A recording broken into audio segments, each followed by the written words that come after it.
Village of Ocean Beach, I've never seen anything like it. I was just stunned by it. I've been coming to Ocean Beach since '67. Used to listen to the ferries go back and forth and always kind of rang a little bell in my head that I'd like to get on one of those boats one day and go to Ocean Beach, which I did. Friendly and very informal, which is the way Fire Island should be. I came to Fire Island when I was 13 years old. And I love it here. One of my favorite places in the world. I've been here at Ocean Beach in Fire Island. This will be my 82nd year. I'm 81. Brought out here in May of 1943, born in April of 1943. My parents were homeowners.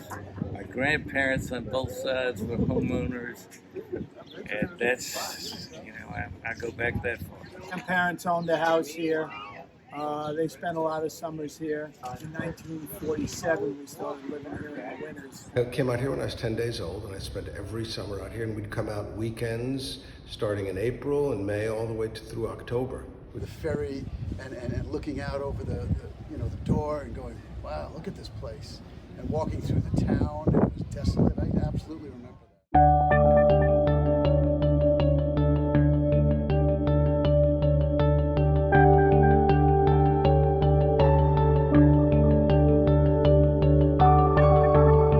Thing about being a lifeguard was that people I worked with all were college bound. I began working with guys that came back from Korea, and so here I am. I'm 14 years old, 101 pounds, 5'1". I'm in there hearing stories that these guys were telling about Korea. So I got a quick education as far as the lifeguard thing goes. Every one of these kids was, you just worked while you were in college or while you were in law school, and then it was over. In my case, I worked till I became a bartender at McGuire's and made a hell of a lot more money every day than I did in a week. Up on the beach. And but I think that the greatest part of being a lifeguard out here was the guys I worked with, and the direction they were going shaped where I was going, because my parents were winter people here too, and you just didn't have the guidance. My mother was very well educated, my father was very well educated, but it wasn't the same. These guys were studying for exams, reading books, and all the girls and all the girlfriends, when you came downtown, they'd ask you if you'd read this or that. You read Machiavelli, and you read these Russian authors, and so I had to read all that stuff. It was a great camaraderie up there. And what Chuck's saying is there was a lot of peer influence and a peer pressure to, make something of yourself, because some of the older guys that were a step ahead of us, 2, 3, 4 years, were very accomplished, and they grew up in the city. They were pushed through private schools. They were going to the Ivies and stuff, and it rubbed off on us, I would say, to some degree, but not 100%. It was a good run, and the nights weren't bad here either. They were very good to the two of us. Just the bench blew, and it became a huge gathering place at night, in the morning, in the afternoon, and I think we're all glad it did. It's the stoop of Fire Island. So the bench boys happened something like this. My father, who owned the Flair House before my wife and I did, would never allow a bench in front of the window because he thought it blocked the window and people couldn't see what was in there. Well, lo and behold, he passed away. I took over the store, and Joey Chico, the infamous, amazing Joey Chico, used to come into the store all the time just to hang out because he knew I was there, and we sort of became friends. I knew him as a little kid, but he didn't know me because I was just a little kid. And he kept talking about a bench. Put a bench in front of there. I don't want a bench. I don't want to. Leave me alone. I don't want a bench. Finally, I don't know what happened, but he got me to put a bench in front of the store. And it just happened very, very naturally. And I've been here at Ocean Beach in Fire Island. This will be my 82nd year. I'm 81, so I came here when I was 3 months old. My grandmother was here, my mother was here, and met my father. Aunts and uncles met here, myself, and then my own children, and now my grandchildren here. So we count over 6 generations here. I was a lifeguard here for some years, from 1956 to 1960, and wonderful lifelong friends here. From the time we were wagoning down here and competing with other little boys at that time, and thereafter went to law school with them and in college, and been friends with him for life. And lifeguards, the same thing. I think I'm going to be one of the last of the crowd when we were there. You know, you could come down here and put the rest of the world behind, take your shoes off, and it changed you a little bit, made you a little bit easier with the world. I had 3 siblings. There's 4 of us. 3 boys, 1 girl. The boys we were all lifeguards, and had many other jobs down here during the summer. We worked as bartenders, worked as landscapers. I was the town garbage man in '58, I think, under Kenny Patterson. So my mother couldn't come in the house every day until I took off my clothes about 4 o'clock in the morning. I remember back before I had electricity here, and we had, and during the war, I was here. My father was overseas in the 1st Infantry Division, and one day we could go up on the beach, but at night you had to be off the beach. My understanding was the Germans had landed down here. I always thought it was Sunken Forest. I think it was now further down in the Hamptons or somewhere. And they sent spies here that were, in fact, captured shortly thereafter. But after that, for a while, they were certainly patrolling the beach. Young fellows up here patrolling the beach, and they were armed. And one day, I went home and left my sandals there, and my mother remonstrated with me, told me, left my sandals on the beach. So after dinner, I went up to get them. And a young guard saw it was dark and challenged me, said, halt or I'll shoot. And my mother and aunt, who had figured out I was gone, and that was the one thing they're concerned about. There was no water. It was getting up on the beach again, and they were shouting at him, don't shoot him, he's only a little boy. And the spies, I think, I heard they went up the Brown River here. They landed from the submarine and were landed. I thought they had gone through Sunken Forest, but I don't think that's true. I think it actually was further east. In any event, they went up the river, and they one of them surrendered and told on the others, and they were all captured. I think they had an appeal. They were convicted of spying and sentenced to death. I think President Roosevelt at that time confirmed it, and they were executed. 6 is you left the beach around 6 and you went directly to somebody's party at their house. You know, cheese and wine, I guess, and your bathing suit. And the thing I loved in the past was the daddy boat. A lot of you may not know that, but every Friday, the daddy boat came in and mothers and kids were all waiting for it. It was a very exciting time. And my poor son would have to leave a baseball game to come and meet the ferry. He wasn't too happy about it, but he did it. I met this man at that time. He was TV John. You had problems with the TV? You had problems with the antenna? This was the man to see. As soon as the TV started to straighten out, he said, I got to do something else. He went into the appliance business and then the plumbing business. He was a giant in this town. If you needed anything done, you go to Mr. Shafter. He will get it fixed for you, some way, shape, or form. Even on the 4th of July, he was doing that stuff. And then he moved on to his baby parade. And how many years you been doing it now? Tomorrow will be what? 50 years. Yeah. And it'll be me and you there tomorrow. It's been an honor and a pleasure dealing with you, and I hope you're here for a long period. We love you. Take care. I'd have the string, and I'd go to the ocean and pick the clams that were on the open and dead, and I'd get my bait, and then I'd go to the bay, and what I would do is the first block at Sea View, Ocean Beach down, and then you make the turn, and I would come back with 20, 30 boats.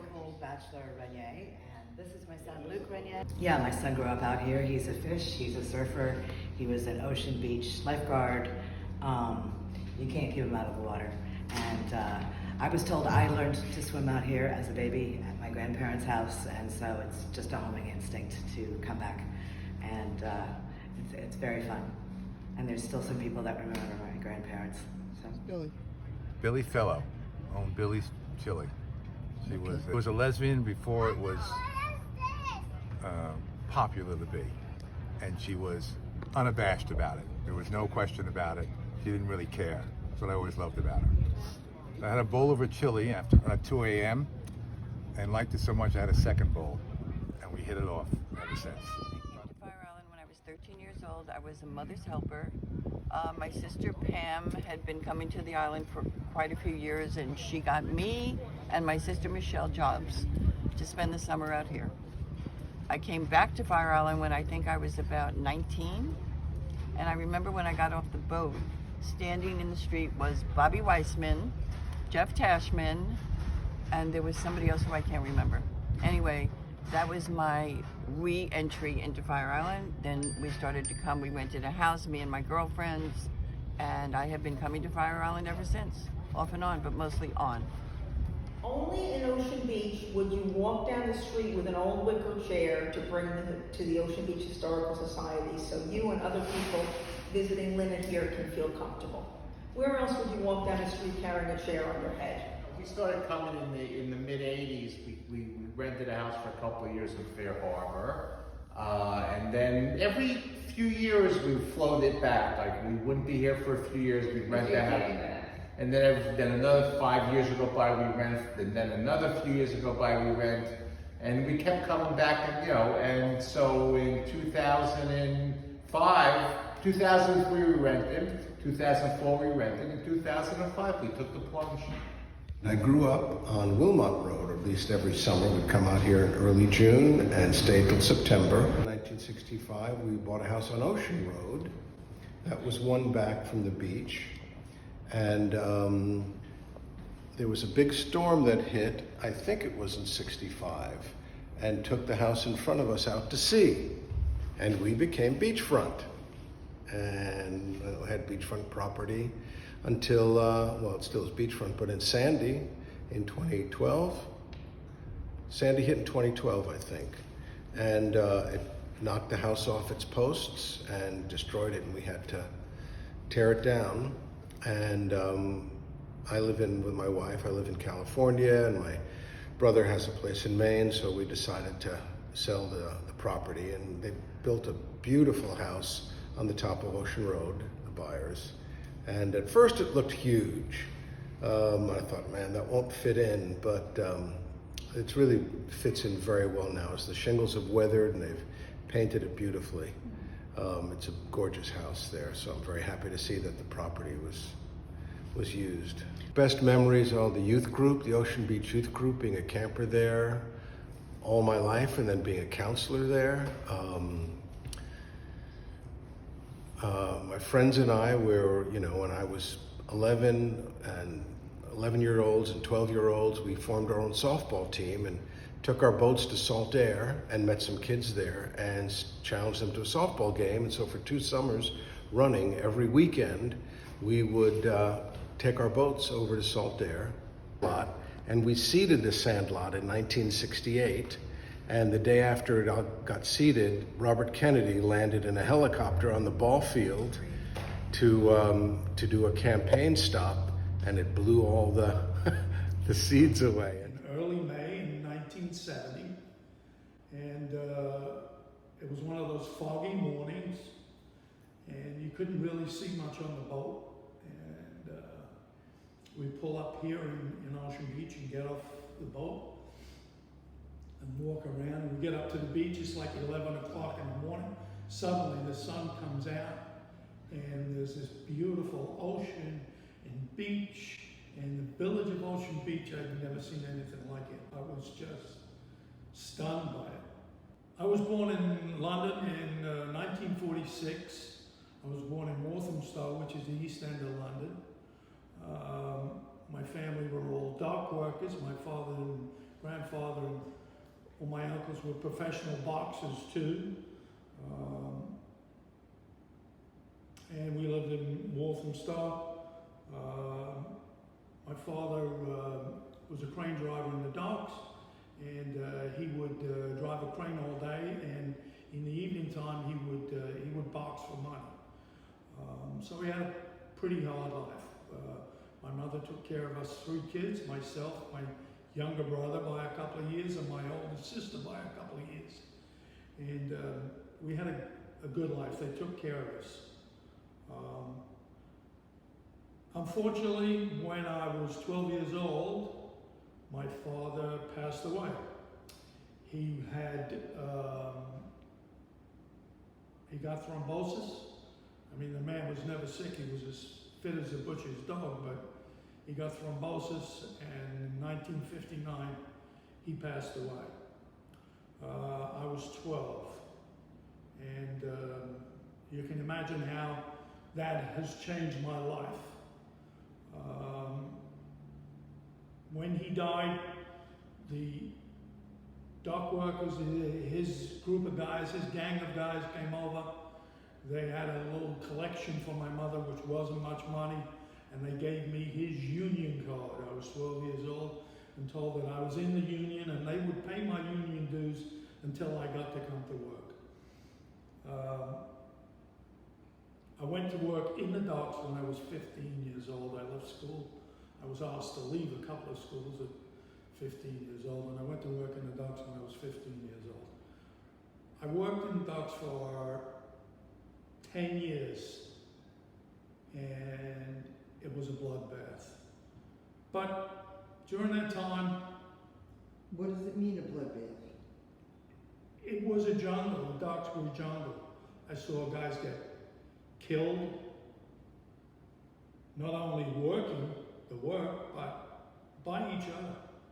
You know, it was East End of London. It was rough, and you had to be able to take care of yourself to survive there. And that's why most of my family were boxers. I'd go to work every morning and shape up at 6 o'clock and hold my union book up, and I would get picked out for work because they knew me, they knew my father, and they were taking care of me. It was a pretty hard life. I met a girl in London on a blind date. She'd come from Brentwood, Long Island to our little corner of the world in London, and I met her on a blind date, and we hit it off, and she invited me to come to New York to visit. I meet Betty in England, and she invites me to come to America. So I came to America to visit, and the day before I'm supposed to go back to England, to go back to work, she says, "Come on, I'm going to take you on a little trip." And we get on a ferry in Bayshore, and it was in early May in 1970, and we spent the day here on the beach. We went to lunch at McGuire's, and the 2 girls I was with, Betty and her friend, we had lunch on the deck, and then we sat at the bar talking to the bartender. They were talking to the bartender. I said, "I'm going to take a little walk." So I walked out of McGuire's and started walking around the block there, and I saw a guy working on a roof, banging shingles on the roof, and I stopped to watch what he was doing. And he turned to me, he said, "You looking for work?" I said, "Yeah, sure." So he said, "When can you start?" I said, "I can start tomorrow morning, 6 o'clock in the morning." The guy said, "Well, how about 8 o'clock?" I said, "Okay, 8 o'clock." He said, "Okay, you get paid $2.50 an hour." I didn't even know what $2.50 an hour was I just come from England. So I said, "Okay, that sounds good." I said, I only have one problem. I have nowhere to live. So the guy said, listen, there's a little shack behind the market, which is the pantry now. It was a market then. There's a little shack behind. He said, you can stay in there till you find yourself somewhere to live. Who was this guy? This guy was one of the construction workers that worked for the guys that own that whole block down there. They own McGuire's, they own the market, they own where Summer Place is now. It was an empty lot at that time. And they were just brought some of the houses that are there now, and they floated them over, and they were working on those houses. So I stayed. He showed me where the shack was. I said, terrific. I went back to McGuire's, and the two young ladies I was with said, come on, we're going to get the ferry, let's go down there. I said, I'm not going, I'm staying. They said, what are you talking about, you're staying? I said, I got myself a job and somewhere to stay. They said, no, you're going back to England tomorrow. I said, no, I'm not going back to England tomorrow. I said, if you see where I come from, and you came here, you wouldn't go home either. So they thought I was joking, and we walked back down to the ferry. I said, I'll see you off. They got on the boat. I didn't. I waved goodbye, and here I am, on Fire Island.